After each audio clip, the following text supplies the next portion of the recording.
Hello दोस्तों, नमस्कार। स्वागत है आपका हमारे यूट्यूब चैनल सरकारी सफर पर। सरकारी सफर सिर्फ एक चैनल नहीं बल्कि हर सरकारी नौकरी के उम्मीदवार का साथी है।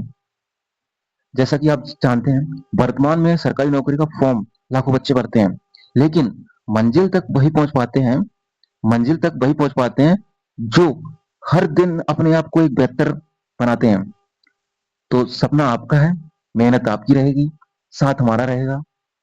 बस हम लोग मिलकर के एक अच्छा कंटेंट तैयार करेंगे, एक अच्छा आपको कंटेंट देंगे जिससे आपको सरकारी नौकरी पाने में बहुत ही आसानी होगी। तो हम आपको देंगे हर रोज एक प्रैक्टिस सेट हिंदी का। जिन भी एग्जामों में हिंदी पूछी जाती है उनके लिए महत्वपूर्ण साबित होगी, जैसे कि एसएससी जीडी हो गया, यूपी पुलिस हो गया, यूपीएसआई हो गया और यूपीएसएससी पैट पैट हो गया। ठीक है, जो भी एग्जाम आने वाले हैं 2027 में, 2027 में जो भी एग्जाम आने वाले हैं उनके लिए बहुत ही महत्वपूर्ण साबित होगी ये प्रैक्टिस सेट। तो प्रैक्टिस सेट जो कि इनमें हमने 20 से 25 क्वेश्चन रखे हुए हैं और ये सभी प्रीवियस ईयर आधारित हैं, जो कि हर एक पिछले वर्षों में आए हुए हैं प्रश्नों, उन्हीं पर आधारित हैं। आप सभी को पता है कि आजकल सरकारी नौकरी पाना बहुत ही कठिन बात हो गई है, लेकिन एक सही रणनीति, एक सही तैयारी इसे आसान जरूर बना सकती है। तो आप हमारे साथ जुड़े सरकारी सफर पर। सरकारी सफर पर ये हमारा यूट्यूब चैनल है। आप सभी लोग सपोर्ट करें, सभी लोग जुड़े हमारे सरकारी सफर पर और अपने साथियों को भी जोड़ें। तो चलिए बिना समय गवाए अपने स्टार्ट करते हैं प्रैक्टिस सेट नंबर हिंदी का प्रैक्टिस सेट नंबर 2।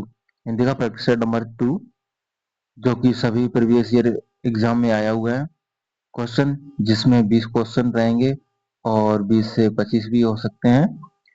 तो आप सभी लोग हमारे सेशन से जुड़े और सेशन अच्छा लगे तो लाइक करें, कमेंट करें और हमारे चैनल को सब्सक्राइब करें और अपने साथियों को भी हमारे चैनल पर जोड़ें।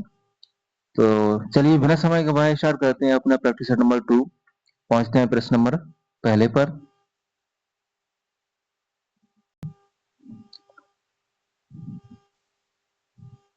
पहला प्रश्न है, अमृत का पर्यायवाची क्या होता है? अमृत का पर्यायवाची क्या होता है?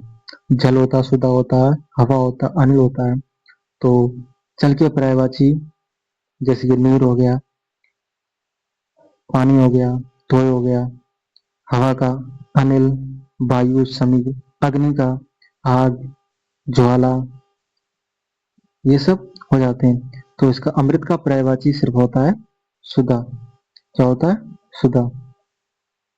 अमृत का पर्यायवाची क्या हो जाएगा? सुधा हो जाएगा। अगला प्रश्न है प्रश्न नंबर 2। प्रश्न नंबर दो क्या है? प्रश्न नंबर 2 है, दिए गए शब्द का विलोम शब्द चुनना है। तो अंधकार का विलोम शब्द क्या हो जाएगा? अंधकार अंधकार का विलोम शब्द क्या हो जाएगा? अंधकार का विलोम शब्द ज्वाला हो जाएगा, प्रकाश हो जाएगा, सूर्य हो जाएगा, सवेरा हो जाएगा। तो अंधकार, अंधकार अंधेरा होता है, एकदम अंधेरा सा। और जो उसका विलोम शब्द होगा, उसका विलोम शब्द हो जाएगा प्रकाश।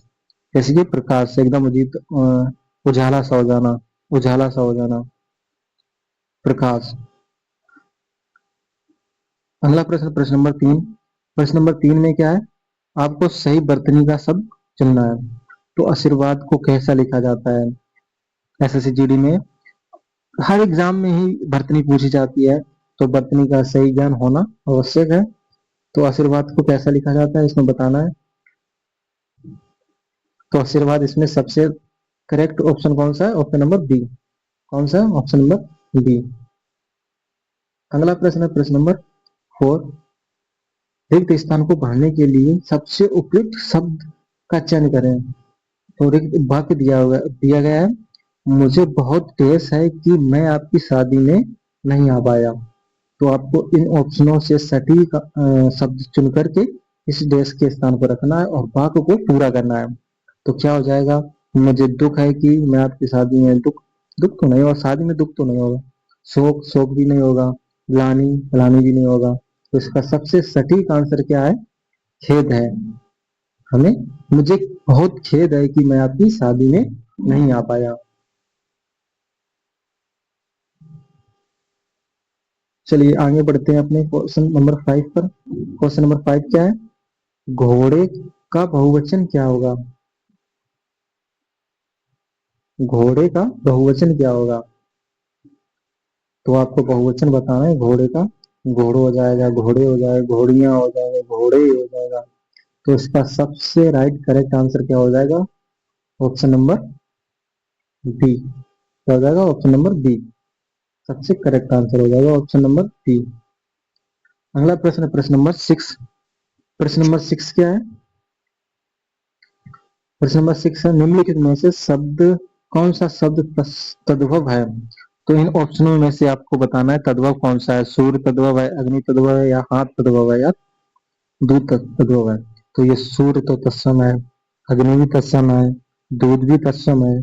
तो इसमें कौन सा तद्भव बचा? सिर्फ हाथ। हाथ तद्भव बचा। तो इसका राइट आंसर क्या हो जाएगा? Option number C. इसका राइट आंसर हो जाएगा ऑप्शन नंबर सी।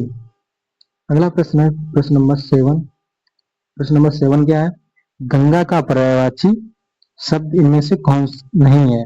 तो आपको बताना है गंगा का पर्यायवाची इनमें से कौन नहीं। क्वेश्चन बहुत ही ध्यान से पढ़ना होता है, इसमें नहीं देखना होता है कहीं कहीं। कभी कभी क्या होता है कि हम नहीं ना पढ़ करके हाँ बस हाँ ही पढ़ लेते हैं, तो गलत ऑप्शन ठीक हो जाता है। तो इसमें आपको बताना है कि गंगा का पर्यायवाची कौन कौन सा है। गंगा का पर्यायवाची भागीरथी भी है, सुरसरी भी होता है, देवपंगना भी होता है। तो इसमें कौन बचा? Option number D, Yamuna Ganga का पर्यायवाची नहीं होता है। तो इसमें कौन सा राइट आंसर हो जाएगा? Option number D is right answer. अगला प्रश्न है प्रश्न नंबर 8। प्रश्न नंबर 8 क्या कहता है? दिए गए वाक्य का वह भाग ज्ञात कीजिए जिसमें कोई त्रुटि हो। तो आपको बताना है किसमें त्रुटि है। हमारा देश में अनेक भाषाएं बोली जाती हैं।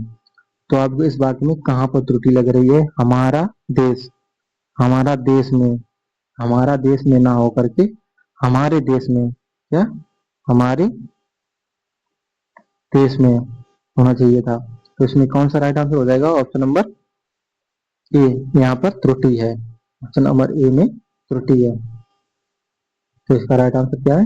यहाँ पर हमारा ना होकर के हमारे देश में अनेक भाषाएं बोली जाती हैं, ये होना चाहिए था। चलिए चलते हैं अपने नेक्स्ट प्रश्न।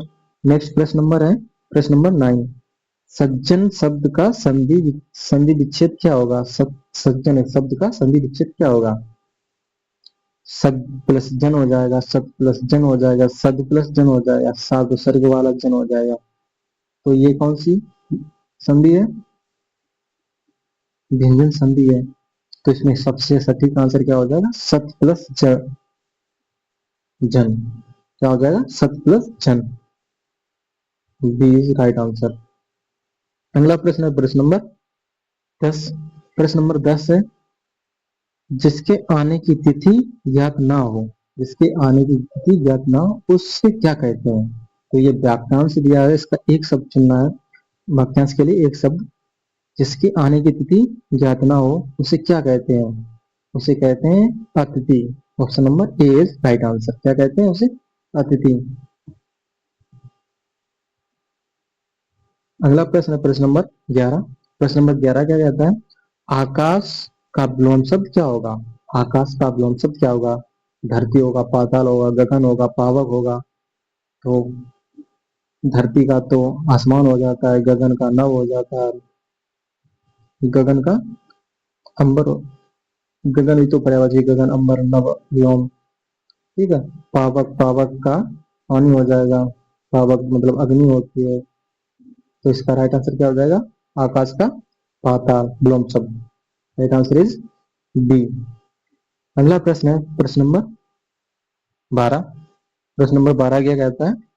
सही वर्तनी वाले शब्द का चयन करें। तो इसमें सही वर्तनी वाले शब्द का चयन करें। कवित्री किस प्रकार का लिखा जाता है? तो इसमें ये कवित्री, ये वाला ऑप्शन नंबर ए, ये तो गलत है। ठीक, ये भी गलत दिया हुआ है। ऑप्शन नंबर बी भी गलत है, ये भी गलत है। ऑप्शन नंबर डी भी गलत है। इसमें यहाँ पर बड़ी की मात्रा दी है, यहाँ पर छोटी की मात्रा दी है, इसमें बाबर मात्रा लगा दी, इसमें यहाँ पर यह गायब है। ठीक, तो इसका राइट आंसर क्या हो जाएगा? Option number C. Option C is right answer. कवित्री इस प्रकार से लिखा जाता है। अगला प्रश्न है प्रश्न नंबर 13। प्रश्न नंबर 13 क्या कहता है? आंखों का तारा होना, आंखों का तारा होना मुहावरे का सही अर्थ क्या होगा? तो उसमें दिया हुआ है आंखों की बीमारी होना, बहुत प्यारा होना, कम दिखाई देना, तारा देखना। तो तारा देखना होगा नहीं, कम देखना भी नहीं होगा, आंखों की बीमारी भी नहीं होगा। आंखों का तारा होना मतलब बहुत प्यारा होना, आंखों का तारा होना मतलब बहुत प्यारा होना। तो इसका क्या सबसे सटीक आंसर हो जाएगा? Option number B. क्या हो जाएगा? ऑप्शन नंबर बी, आंखों का तारा होना, बहुत प्यारा होना। अगला प्रश्न है प्रश्न नंबर 14। 14 में दिया हुआ है रिक्त स्थान की पूर्ति कीजिए, रिक्त स्थान की पूर्ति कीजिए। राम ने रावण को देश किया, क्या किया? राम ने रावण का देश किया, क्या किया? क्या किया? हत्या की, हत्या किया, मौत किया, विनाश किया। तो उसमें क्या सबसे सटीक आंसर क्या हो जाएगा? सटीक आंसर हो जाएगा ऑप्शन नंबर बी, राम ने रावण का वध किया। क्या किया? राम ने रावण का। तो 14 में क्या हो जाएगा? Option number B is right answer. चलिए बढ़ते हैं अगले प्रश्न पे। अगला प्रश्न है, अगला प्रश्न है वह धीरे धीरे चलता है। इस भाग में धीरे धीरे, धीरे धीरे क्या है? क्रिया एक विशेषण है, क्रिया विशेषण है या सर्वनाम है? तो आपको बताना है इसमें क्या सही हो जाएगा। तो इसमें सही हो जाएगा क्रिया विशेषण, option number C. Option number C is right answer. क्या? C is right answer. अगला प्रश्न है प्रश्न नंबर 16। प्रश्न नंबर 16 है, प्रश्न नंबर 16 क्या कहता है? प्रश्न नंबर 16 है लड़का शब्द का, लड़का शब्द का लड़का शब्द में कौन सी संज्ञा है? तो आपको बताना है कौन सी संज्ञा है। व्यक्तिवाचक है, जातिवाचक है, भाववाचक, व्यक्तिवाचक है या जातिवाचक है या भाववाचक है या समूहवाचक है? तो इसमें कौन सी जाति? लड़का, लड़का जैसे कि लड़का लड़का बहुत से हो जाते हैं, तो इसमें जातिवाचक लड़का है, उसमें जातिवाचक संज्ञा बताई जा रही है। तो इसका राइट आंसर क्या है? Option number D. अगला प्रश्न है प्रश्न नंबर 16। प्रश्न नंबर 16 तो हो ही चुका था ये। प्रश्न नंबर 17। प्रश्न नंबर 17 क्या कहता है? अनुराग शब्द का विलोम शब्द, अनुराग शब्द का विलोम शब्द क्या होगा? विराग होगा, विराग होगा, प्रेम होगा, नफरत होगा, क्रोध, क्रोध का तो प्रेम हो जाएगा, नफरत का प्रेम हो जाएगा, प्रेम का नफरत या क्रोध, क्रोध का तो खुश होता है, नफरत का प्रेम, प्रेम का नफरत, राग का विराग। अनुराग का विराग होगा, अनुराग का विराग होगा। तो इसका राइट आंसर क्या हो जाएगा? Option number A. क्या हो जाएगा? Option number A is right answer. प्रश्न नंबर 18 है, प्रश्न नंबर 18 ये है, प्रश्न नंबर 18 है निम्नलिखित में से शुद्ध वाक्य का चयन करिए, चयन करें। तो आपको बताना है इसमें शुद्ध वाक्य कौन सा है। सीता ने गीत गाई, सीता ने गीत गाई, सीता ने गीत गाया, सीता गीत गाई गाई, सीता ने गीत गाए। इसमें आपको बताना है सटीक आंसर क्या हो जाएगा। गाय नहीं, ये क्या क्या लिखा है? ये भी गलत लिखा हुआ है, गाय ये भी गलत लिखा हुआ है। तो इसमें क्या राइट आंसर हो जाएगा? ऑप्शन नंबर बी, सीता ने गीत गाया। तो इसका क्या राइट आंसर है 18 का? Option number B. चलिए बढ़ते हैं अगले प्रश्न। प्रश्न नंबर अगला है, प्रश्न नंबर अगला है 19।